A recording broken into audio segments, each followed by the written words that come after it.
Welcome to HomeKit 5. I'm Josh. I'm Brayden. This week we're going to talk about LifeX, Level, and Meros. Still don't know if that's how you say that one, but let's dive in. We didn't even discuss who's doing what. Oh, that's very true. What do you want to do? I'll take Level. Okay, all right. Yeah. So LifeX has announced a LifeX clean bulb. I'm putting it in quotes because I don't know how I feel about this thing.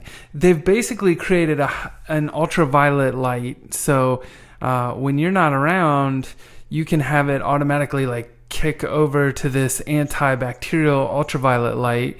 And it's supposed to help keep an area clean of bacteria. Yeah. Yeah? Yeah. It claims to be the world's first disinfecting antibacterial smart light. It is, 1,200 lumens. It's pretty bright. It looks a lot like their normal light that they have. But I guess they call it a 405 nanometer high energy visible light. So that's how you get that ultraviolet light that they're talking about. It doesn't, they're not making any claims about it being antiviral, or they actually haven't done any effective testing on whether it can stop SARS-CoV-2, which is the one that causes COVID-19. So interesting. I think it's kind of fun. I would be curious to see maybe a little more science behind what they're claiming. I certainly know they have machines where you can put something in it and then it gets doused with ultraviolet light and that's supposed to kill the bacteria. But I thought those were very, very close up.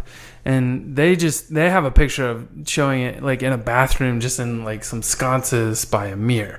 I question how effective it would be at killing bacteria, say, 6 feet away. Yeah. Maybe it is. I don't know. I'm definitely not a doctor or a scientist in this regard, but it's interesting. I definitely want to see more science on it.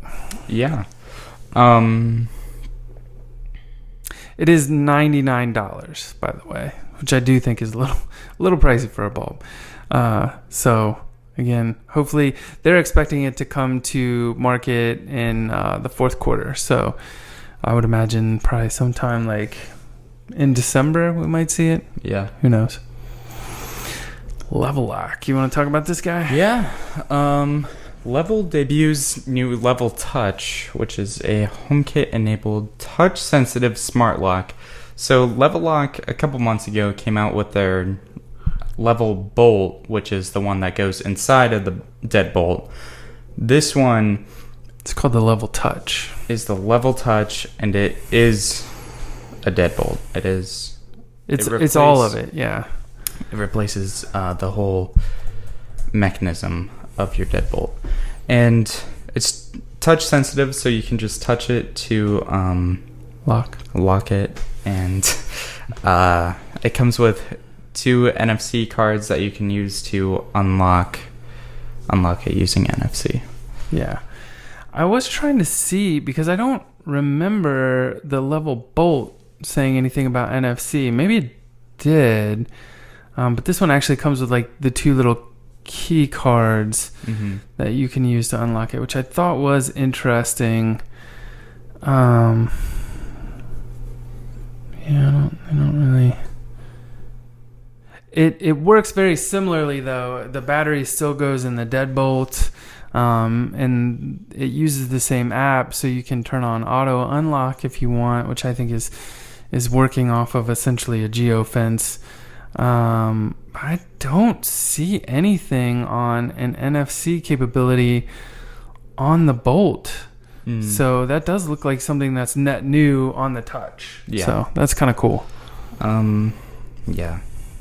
I wonder if you could put it into NFC receiving mode and then assign your own cards, because it comes with 2 cards, but the Tesla comes with an NFC card to unlock. I wonder if I could just use that same, just take the Tesla key and tell it to rekey to that. That would be kind of cool.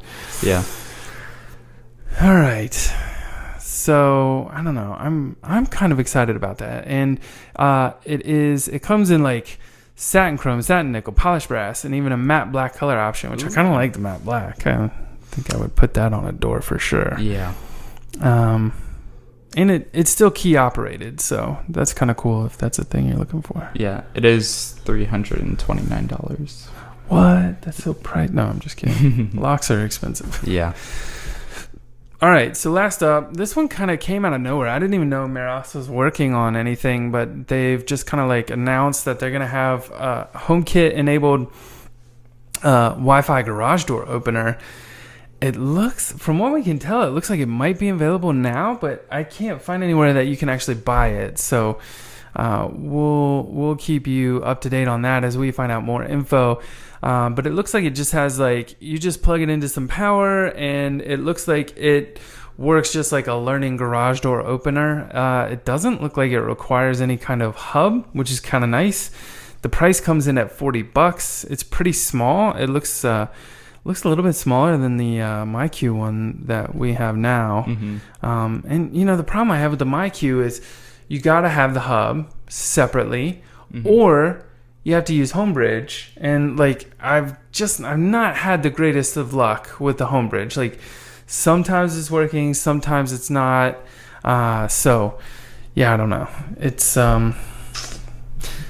this looks interesting. And if you go on their website, which we'll link in the show notes, they have a compatibility check, so you can kind of drop down and say what you have. They also have, like, at the bottom of the page, just a list of all the different things that they're supporting, all the different garage door openers, not mm-hmm. things. But I don't know. There's a lot in here.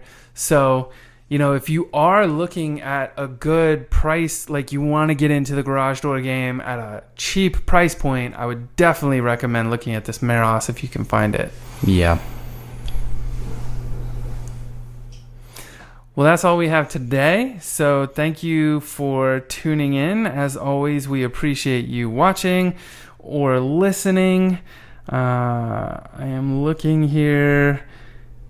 Don't see any comments from last week, but if you do want to leave a comment, our green screen experiment did work out a little bit. I wasn't totally happy with it because we got a glare on the screen behind us, but if you did watch it, let us know what you thought about that, because we were putting pictures up mm-hmm. of what we were talking about kind of behind my head on the TV screen. I just green screened it. But I picked up a chroma key, monochrome kind of green background, and we might try to just thread that over the TV. And yeah, so if you did like that, do leave a comment, and we'll see if we can get something going next week. I just got the green screen yesterday, so kind of exciting. Speaking of next week, we're not going to be doing a show next week. Oh yeah, good point. I'll be out of town, so celebrating my wife's birthday. We are going up to Michigan, so we won't be here for sure, and I won't be seeing you. So we will catch you in 2 weeks, and I think that's all we got. So again, thanks for listening. Thanks for watching. Be sure to hit that thumbs up or the subscribe button, or if you're listening to a podcast, make sure you're subscribed there, so the platform knows and kind of gives us those numbers and we know what's going on. It's very helpful to us. And as always, if you share this, like, that's super helpful to us. We don't really spend a lot of time doing all the social media stuff. Mm-hmm. We're terrible at that. All right, catch you in 2 weeks.